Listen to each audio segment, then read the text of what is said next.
ગીર સોમનાથમાં ગેરકાયદે માછીમારી કરતા બોટ સંચાલકો સામે કાર્યવાહી। એસઓજી અને મરીન પોલીસે પીડિયા બંદર નજીક કાર્યવાહી કરી। વિઠ્ઠલ પ્રસાદ નામની બોટ દરિયામાં માછીમારી કરતી ઝડપાઈ।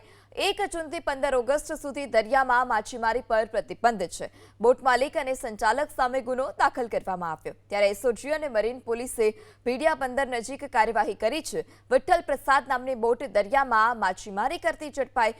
બોટ માલિક અને સંચાલક સામે ગુનો દાખલ કરી વધુ તપાસ હાથ ધરાઈ છે। દરિયામાં માછીમારી પર પ્રતિબંધ છે। 1 જૂનથી 15 ઓગસ્ટ સુધી અને તે જ દરમિયાન માછીમારી કરતી બોટ ઝડપાઈ છે।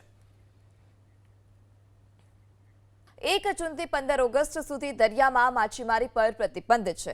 બોટ માલિક અને સંચાલક સામે ગુનો દાખલ કરવામાં આવ્યો। ત્યારે એસઓજી અને મરીન પોલીસે પીડિયા બંદર નજીક કાર્યવાહી કરી છે। વિઠ્ઠલ પ્રસાદ નામની બોટ દરિયામાં માછીમારી કરતી ઝડપાઈ। બોટ માલિક અને સંચાલક સામે ગુનો દાખલ કરી વધુ તપાસ હાથ ધરાઈ છે।